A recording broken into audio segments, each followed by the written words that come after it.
In the heart of Rhodes Park in Lusaka City, we find the Elmer May Cemetery, which was a colonial burial site for the British, the members of the Dutch and Roman Catholic Church, the Anglicans, the Polish, and the Jewish settlers of northern Rhodesia.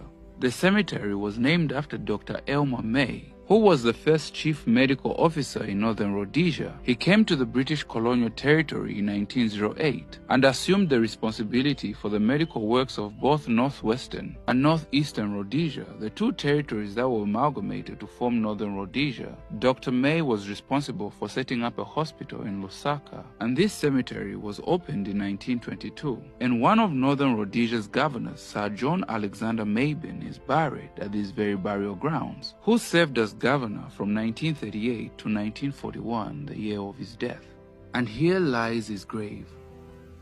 Within the cemetery grounds, there's an archaic and Gothic chapel which was built in memory of Audrey Mary Elizabeth Murray, erected by her husband, Captain Thomas Anderson Murray, in 1927. Built of red brick with a red tiled roof topped with an iron cross. Captain Thomas Murray was the youngest son of Sir John Murray. Captain Thomas Murray was a soldier settler who earned a military cross in the First World War as an officer in the 7th Dragoon Guards. He married Audrey Mary Elizabeth O'Brien, who came from an Irish distinguished family, for her grandfather was the Lord Mayor of Dublin.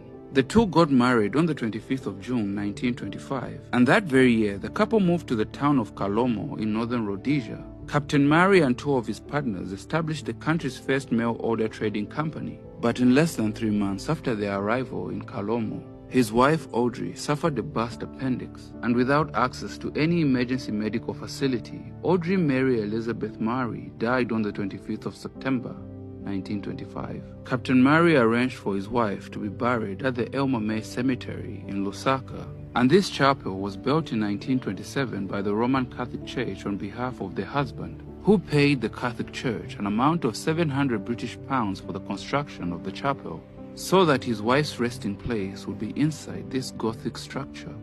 And other residents from prominent families of northern Rhodesia who are buried at the cemetery include Bettina Marapodi from the family that built the first residential house in Lusaka, Margaret Miller of Lilai, Alexander Scott, the father to the veteran politician and our former Vice President Guy Scott.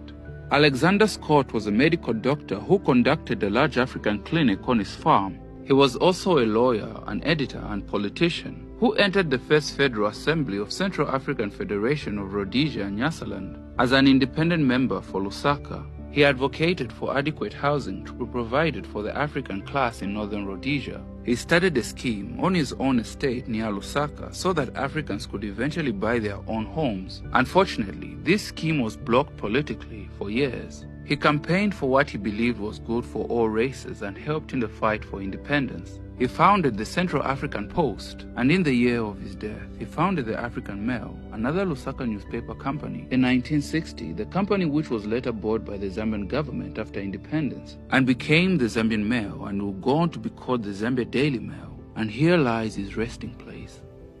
The cemetery was later closed and neglected.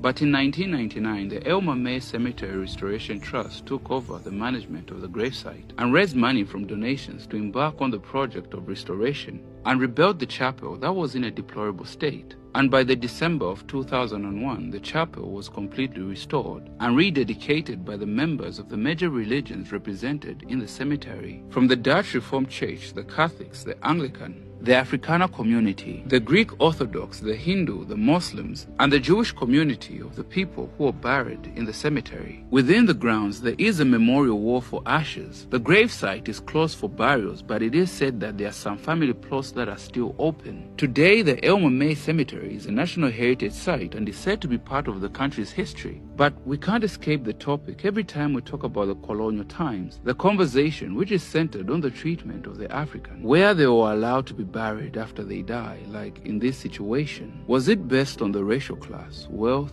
or imperialism? The treatment of the African man and woman during the colonial times, segregation in life and death.